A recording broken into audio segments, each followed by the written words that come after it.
Up on Mountain News this morning, Congressman Hal Rogers recently spoke with us to highlight the progress being made in Kentucky.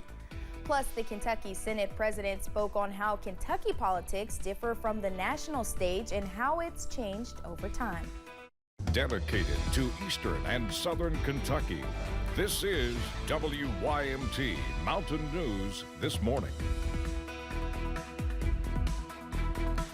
Good morning, I'm Madison Carmouche. We're coming up on 6:30 this Friday morning, and it has been a long week of tracking the potential of severe weather, but there is a light at the end of the tunnel. So let's send it over to meteorologist Tim Drawbridge for a look at your forecast. We're searching for it. We think we see it, right?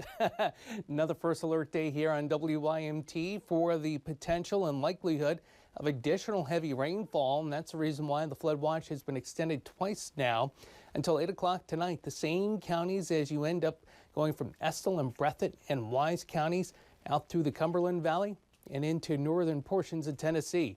Ooh, light at the end of the tunnel, right, Madison? Low clouds and fog developing pretty well here in the last couple of hours outside our door at WYMT. And some of our visibilities running less than a mile, so please keep that in mind as you make your travels across the eastern portion of the Commonwealth this morning. Generally, 60s, some lower 70s as well across eastern and southern Kentucky. And what has flared up the last couple of hours has completely and almost lost its punch here. This hasn't. It has gained some strength. There was a warning, but that has been canceled as you made your way south of Louisville. Nonetheless, a good lightning display and intense rainfall. I think that's what's going to play out for us as we head through this afternoon. A forecast high up to 87 in Hazard today. More about the ERH First Alert 7-day forecast in just a few moments. Madison? All right, Tim, thank you.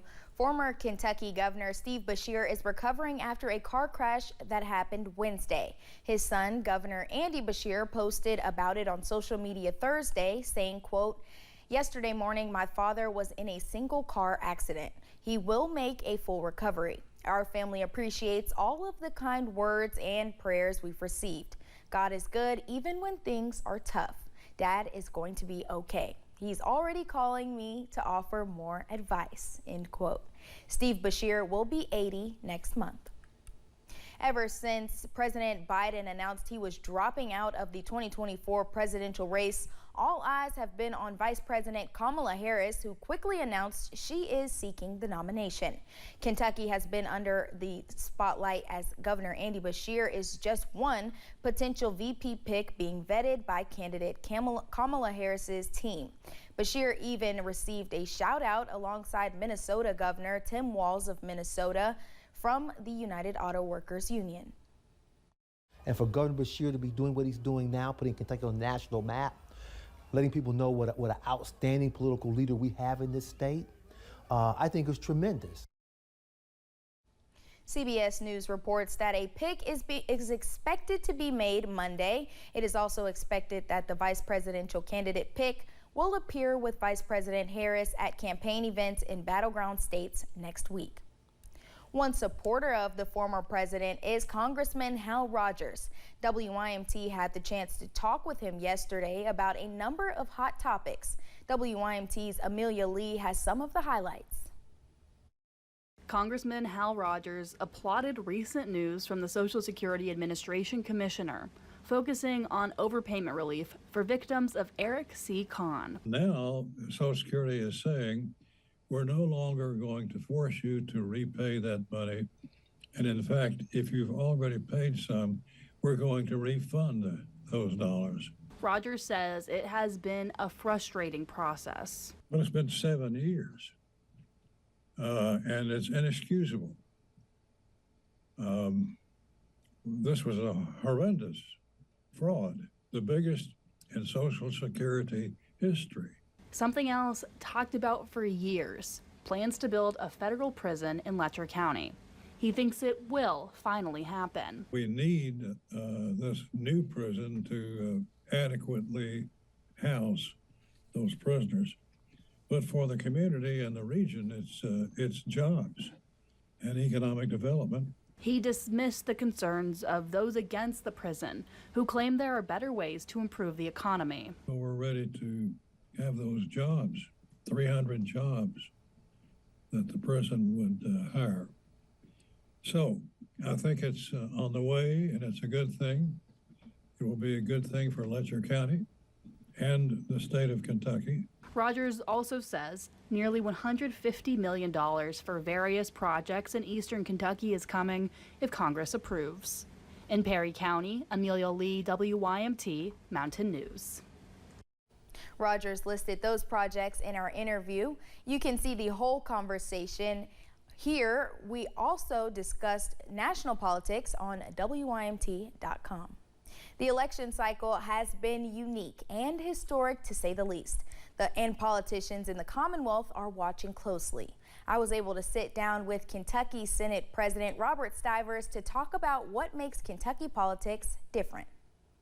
In 2013, Senator Robert Stivers became president of the Kentucky Senate, but he says 2024 is already a year to remember.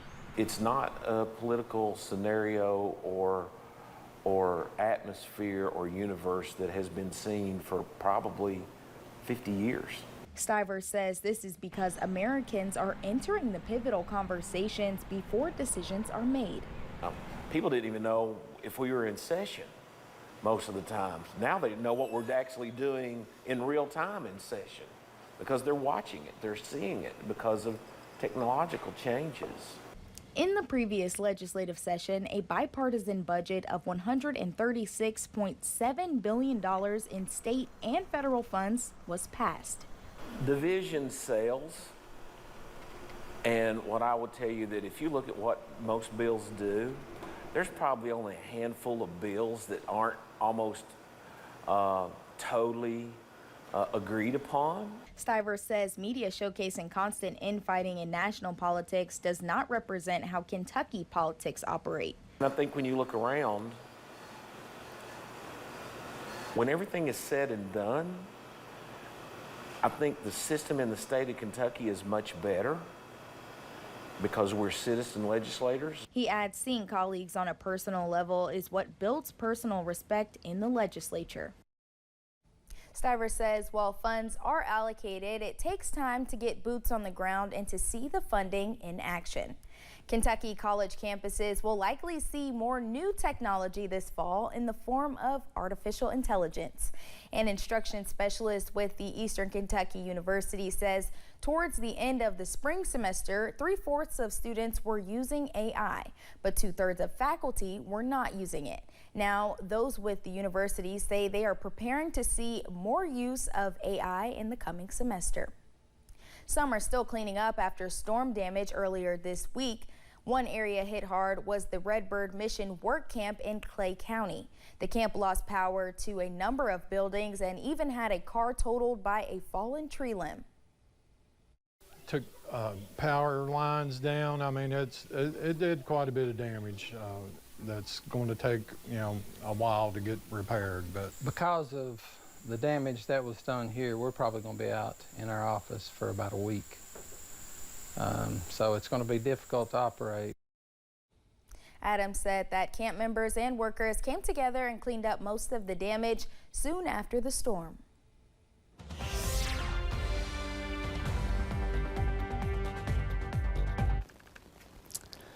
Good Friday. Hope you're ready to rock and roll and get into the weekend. It's 68 degrees outside our door here in Hazard, and generally upper 60s, lower 70s, a few degrees cooler as you would expect toward Clintwood and Wise. The pinpoint Doppler radar, pretty much everything has come to an end, minus this shower action as you make your way toward Madison County. All the cloud to ground lightning, this sticks out like a sore thumb, and it's quite the display right now as you make your way to the west-southwest of Louisville, and it's continuing to get closer to I-65. This complex did have a thunderstorm warning issued. It was canceled. The wind momentum in the upper level of the atmosphere is not making it down to the ground. That's a good thing, but as we head through today, one or two of the cells moving through eastern and southern Kentucky could be on the stronger side. The main concern, though, is the opportunity for the heavy rainfall, and we'll see a forecast high today in Hazard up near 87. 50-50 weekend. Which of the days looks good? I'll let you know ARH First Alert 7-day forecast. That's coming up in a few moments. Madison? Thanks, Tim, and thank you for joining us. The time is now 6:38. Still to come on Mountain News this morning. In a historic deal, 3 Americans who were held prisoner in Russia are now back home.